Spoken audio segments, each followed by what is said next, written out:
Hi guys, so today I want to talk about the 5 things I've learned after dating narcissistic men. Okay, so first thing first, I want to let you know that you are not alone. Trust me, I have been in your shoes. I have felt genuinely crazy because I didn't know what was real anymore. And I felt isolated, I felt alone, all because I kept myself in those relationships, even though I knew deep down inside something was wrong.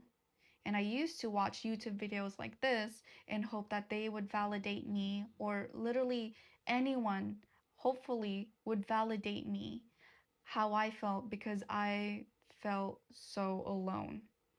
All right, so just want to let you know that you're not alone and you could get out of that situation, okay? All right, so the first thing I've learned is the love bombing stage. So there is always a love bombing stage in every narcissistic relationship. So that usually starts in the first 2 to 5 weeks of the relationship. It can be longer and it can be shorter, it really depends, but it always happens, and it's the hardest phase of the relationship because after the love bombing stage, that's when they turn cold, that's when they turn distant, completely different from the person you met. And the person you met, that person was charming, right? He was a gentleman, he did everything you ever wanted a guy to do. He said all the right things. He did more than the bare minimum. And honestly, it messes with your head because you're finally like, oh my gosh, this is everything I've wanted in a guy. I finally have it. But in reality, they were just love bombing you to lure you in so they could control you, so you could obsess over them. And it worked. It worked, and they knew that it worked because that's when the mask drops. That's when it fades away and they turn into someone who they truly are. But they're never going to act like their true selves in front of you because they know that they will not attract people with their true identity. That's why they put up a mask. That's why everything is a facade. I remember when I was in a relationship with this guy, in the first week, literally the first week that we were together, he took me out on extravagant dates. I swear. Every single day there was a date planned that was extreme and never, like, something I've never experienced before, and I was like, "Oh my god, this is so, like, this is the best thing ever. I want this to keep happening for me."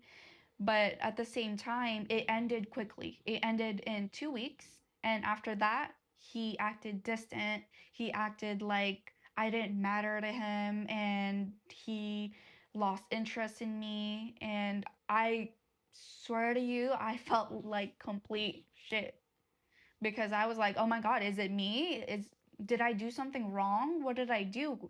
Tell me what did I do because I want to fix it.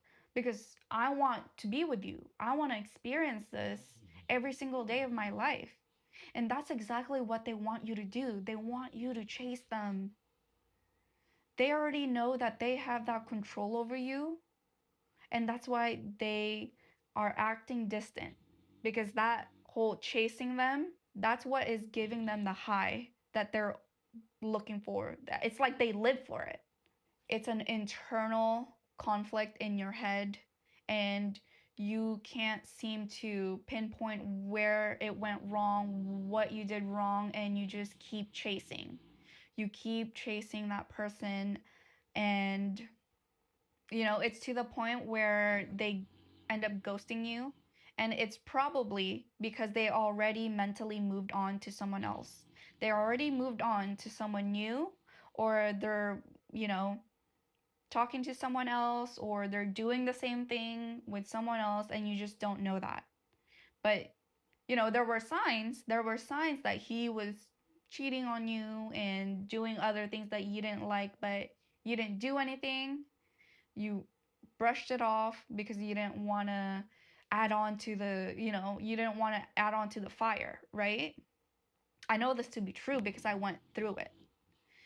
Anyways, the love bombing stage is always the hardest stage because that's when you don't know what was real anymore. You don't know if it was even real, if what you experienced was even real, if what he felt towards you, everything he said, was that even true? Was any of that real? So that's when you start feeling crazy.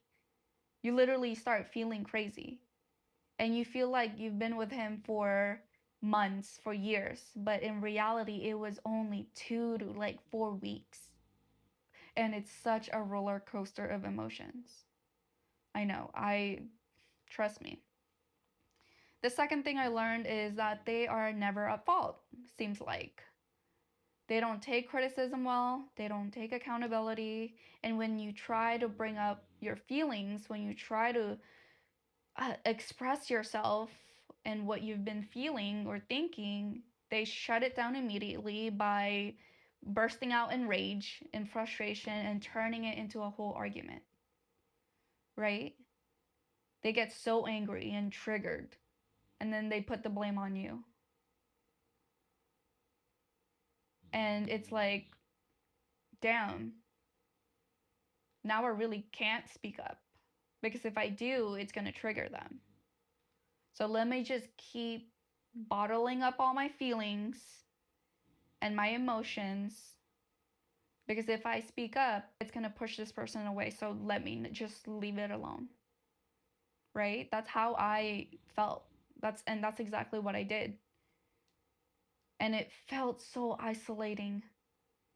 God, it felt so isolating because I couldn't call anyone. I couldn't talk to anyone. If I did, they would say things that I didn't want to hear. They would say things that I already knew was true, but I refused to believe it. And I didn't want anyone telling me the same thing that I was already telling myself because I didn't want another proof that I had to leave this guy because I loved him, supposedly. But honestly, in reality, I was just attached to him and I had such low self esteem. I didn't have expectations or, I just didn't have self esteem. And the third thing that I learned is the lack of empathy. I remember clearly every single night I would cry next to that guy.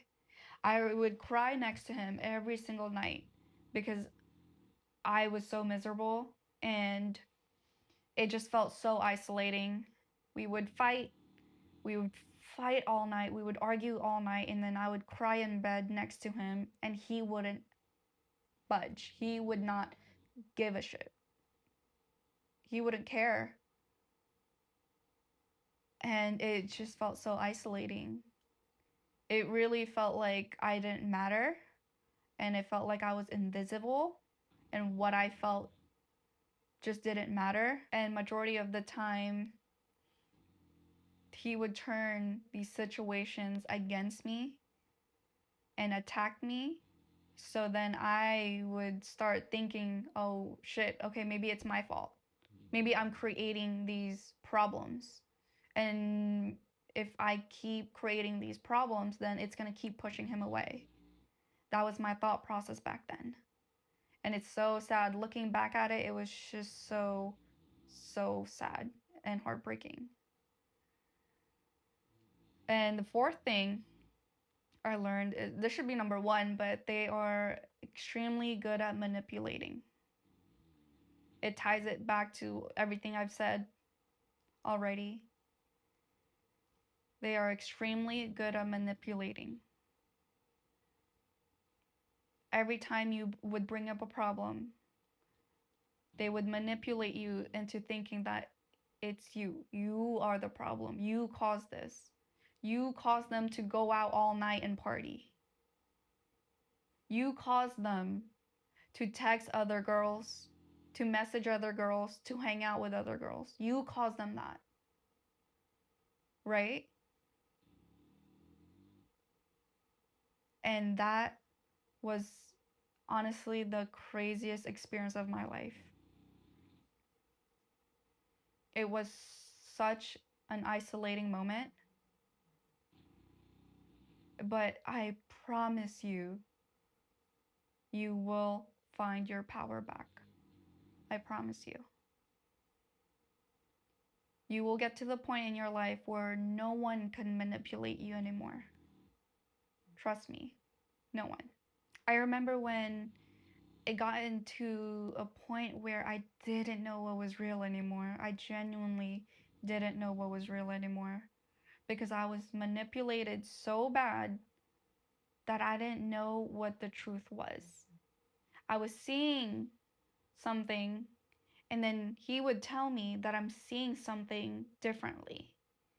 Like, I remember one time I clearly saw him texting another girl, and he manipulated me to think that it was like on like a messaging on Indeed or something like that. I don't remember the situation clearly, but it was very similar to that. He was clearly texting another girl and then manipulated me into thinking that he was, looking for jobs and texting the hiring manager, whatever. And I swear to God, at that moment, I was like, oh my God, am I seeing things? Am I creating things in my head? It's gotten, it's got, it was so bad. Yeah. But thank God I got out of that situation. And I promise you, you can too. And the fifth thing I've learned is that they are very, very jealous. And it's not because they actually care about you or that they actually have feelings for you. It's because they're projecting their insecurities on you. And they're projecting the fact that they're doing exactly what they're accusing you of. That guy used to accuse me of cheating every single time. Every single time I left the house, he would think I was cheating. Meanwhile, he was the one cheating this whole time. And he was just projecting his fears or his insecurities onto me so I could only look at what I'm doing and think to myself, like, oh my God, I have to do everything to prevent him from thinking that I'm cheating. So that prevented me from looking into his behavior, right? So this whole cycle of everything always being about them and nothing ever about you, and it was only about you if it was a problem. Trust me, I know what it feels like.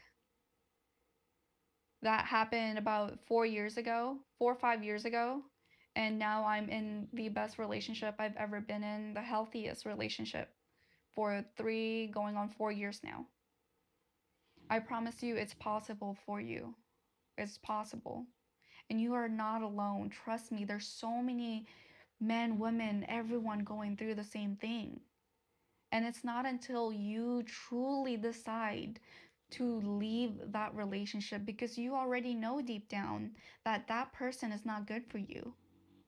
You already know that you're settling. You already know that you're making excuses not to leave him. It's like you're looking for excuses to stay more than you are to look at reasons to leave. There are more cons than there are pros. And you're putting all your energy manipulating yourself into staying. And you know you can leave, but you think you're too weak to leave. You think that no one will love you the same way that this person loves you. But I'm telling you this right now from experience multiple times.